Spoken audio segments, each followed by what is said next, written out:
Welcome to Dig Studios. My name's Dusty Eisenhower, and here we build high-end guitars that are one-off creations.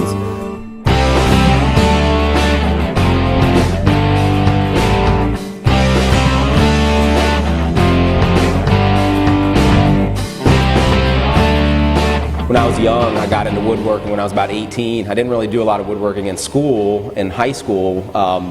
But I got into woodworking when I was 18, started building some furniture, started kind of chipping away at it, got a few tools and started turning some saws, and next thing I knew I really enjoyed it, and I was spending a lot of time in the shop. Really every project needed to be more difficult than the last was basically my motto. It started to think about it, and boy, a musical instrument really seemed like that's really pushing woodworking to the limit. So the first guitar I built was it had a Fender bolt-on neck. It wasn't anything, it was extremely difficult at the time, but now I look at it and think, oh, that's something that you could literally make in 35, 40 hours or something like that. I probably had 200 hours in it at the time.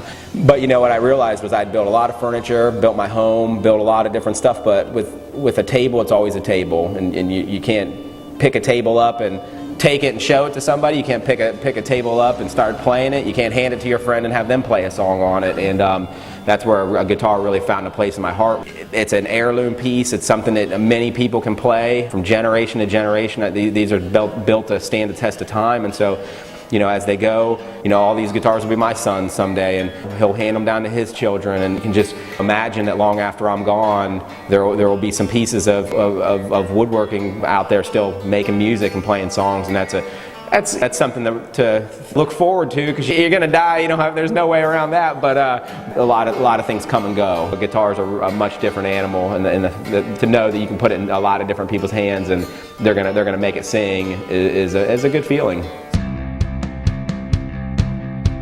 Yeah, the Eddie Vedder story was a great evening.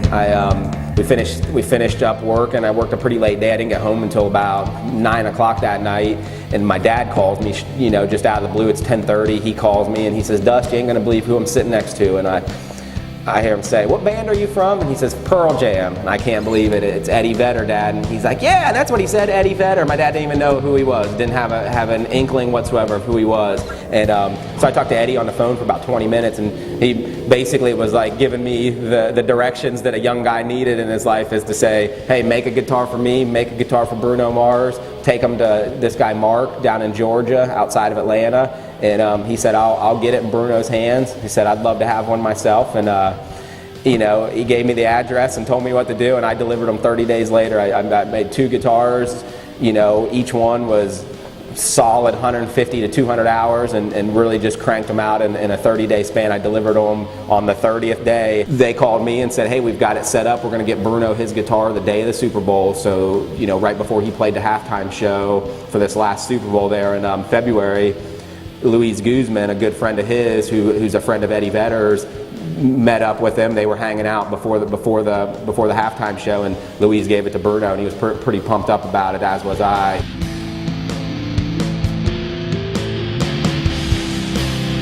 We started working on this shop about 18. It took about 18 months to build, and it's not your typical tin can sheet metal building that a lot of guys operate out of, and I truly believe that a lot of inspiration is going to come from the facility, from the building. When you're working on art, it's really hard to pull inspiration out of just sheet metal and aluminum and some insulation that's hanging down. This is a 160-year-old barn frame that me and my crew deconstructed carefully, painstakingly, took it apart, labeled, numbered each piece, brought them to this property, repaired them, fixed them up, put them on this new foundation. There's radiant heat in the floor. Put these SIP panels on the outside, so it's an extremely insulated building. Should be low operating costs. It's funny because building guitars would be amazing, but is it a pipe dream at times? You always hear the starving artist, and you always hear of the this. But I'm like, I can do it. I can totally do it. It's just a matter of doing the right pieces for the right people and putting the work in. If you're not willing to put the work in, well, a great idea, but you're not going to succeed. I mean, like I just said, I think success is when opportunity meets hard work. Because if you're not really willing to put the work in, then the opportunity is just going to come and go.